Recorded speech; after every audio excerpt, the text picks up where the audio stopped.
Dude, why is Charizard getting another form? He already has like 2 or 3 if you count his original. Hey, this is Gatorx, and recently we got the announcement of some more Gigantamax Pokemon, and of course, this has started a discussion on whether this is Generation 1 pandering, as the 5 Pokemon that were announced to get new Gigantamax forms were all Generation 1 Pokemon. And on top of that, Pokemon that we see pretty often, of course, being Pikachu, Eevee, Charizard, Meowth, and Butterfree. But Butterfree is like the one that is new and stands out. But point is, this kind of got me thinking about something I've wanted to talk about for a while, and that is overrated Pokemon, or overused Pokemon, or Pokemon that get the limelight a whole lot. Now, obviously, it makes sense for Pikachu to be getting special treatment, I feel like. Pikachu is the mascot of the franchise. However, you definitely can see that there's been a whole lot of Pikachu recently. Whether that be just Pikachu in his own movie with Detective Pikachu. I mean, like, yeah, Pikachu has had a big year, and especially with Let's Go Pikachu. And now we got Fat Pikachu coming back again. You got your Pikachu amiibo, you can have your regular Pikachu plush, and on top of that, these Pikachu plushes, these can all have different facial expressions, different ear orientations, and I think the hands can even be different. So like, this one isn't even like the basic Pikachu that you can get more different Pikachus.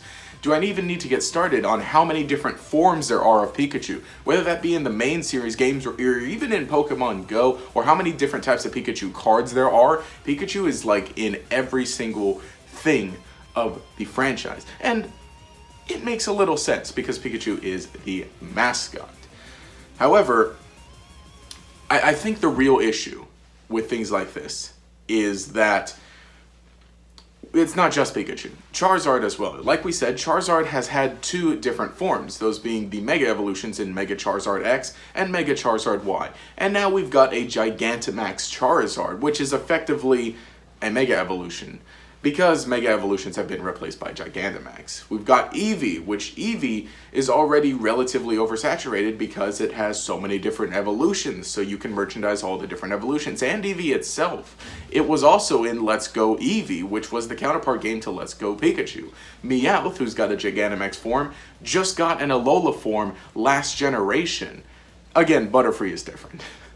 But the point is, people typically hate on Charizard, and not necessarily hate on Charizard, but it's always brought up that Charizard specifically is a Pokemon that we see a whole lot of. It getting, again, 2 Mega Evolutions back in Generation 6, and it kind of receiving some of the love instead of Blastoise and Venusaur. And that's not even to mention the fact that this is just specifically Generation 1.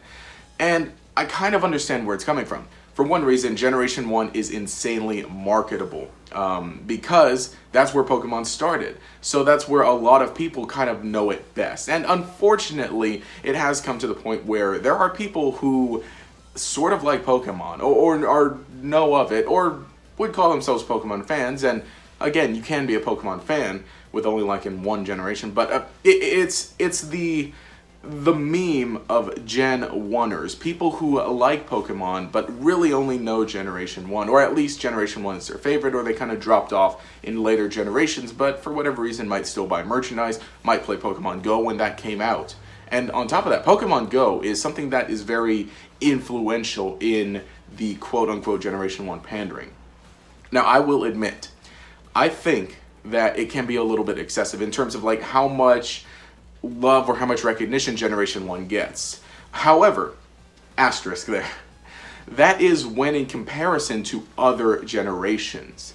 Personally, I do not mind Generation 1 Pokemon getting Alola forms. I do not mind them getting a bunch of the Mega Evolutions back when X and Y came out.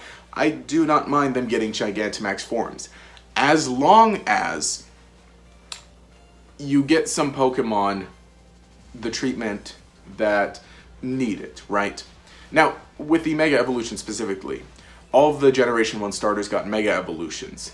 So whoop-de-doo, you know, I think these Pokemon benefited from getting Mega Evolutions, and I think it was really neat. But then we also got some other Generation 1 Pokemon like Pinsir, who nobody really even thought about. Pinsir got a Mega Evolution, and that was really needed. And even later in Generation 6, when we got Omega Ruby and Alpha Sapphire, a bunch of Generation 3 Pokemon got Mega Evolutions as well, and they really benefited from it. Pokemon like Manectric was suddenly viable, Bayonet was usable, Mawile, Sableye, while it was useful before, it's even more useful now in a way. Lopunny, which was a Generation 4 Pokemon that was barely usable, is now viable.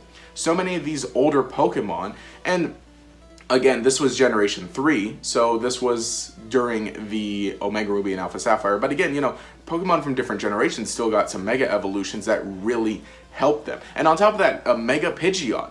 Even though Pidgeot is a Generation 1 Pokemon, it's still one that's kind of not in the limelight as much as, say, Charizard or Mewtwo. That really benefited from getting a Mega Evolution. Now, with Alola forms, it was a little bit of a different story. Some Pokemon got Alola forms, which some of them kind of benefited from it. And there's some Pokemon that aren't exactly extremely quote-unquote marketable, or extremely, like, upfront in your face normally with advertising or with merchandise, right? Stuff like Geodude and Diglett.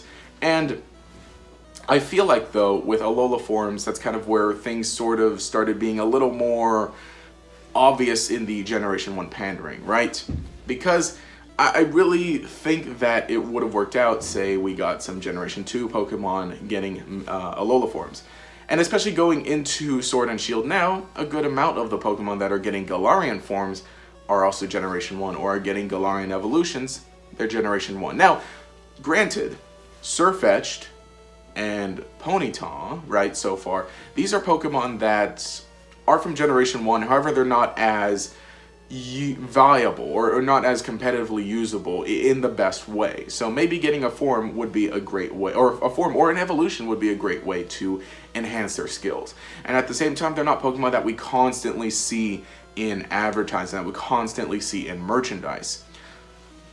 So again, it makes some sense. And especially, you know, if we get some Pokemon in that generation that are getting some love as well. With Gigantamax forms, of the 8 Gigantamax forms that have been revealed so far, while 5 of them are Generation 1 Pokemon, the other 3 are brand new Generation 8 Pokemon. And I would only assume that even more Generation 8 Pokemon are going to get some Gigantamax forms. I'm pretty sure that we'll probably get maybe, let's say, 16 unique Gigantamax forms. And if 5 of them are these Kanto Pokemon, and the rest of them, the other 11 or so, are brand new Generation 8 Pokemon, I feel like that works out just fine. That's a decent balance. And in the end, that's sort of my overall statement, right? I feel like it's fine to pander to Generation 1, as long as you pander to some of the other generations in the same time. And again, we're about a month until the release of Sword and Shield, so we'll have to wait and see just how much is revealed and just how many Pokemon are going to be getting some exclusive forms or some type of love in the game with other moves or just being implemented or stuff like that. But anyway, let me know what you think down in the comments below. I'd love to hear your thoughts on this heated topic. It's kind of touchy in a way, but at the same time, like, I feel like we can still be civil as best we can. Again, I like Generation 1. Generation 1 is cool.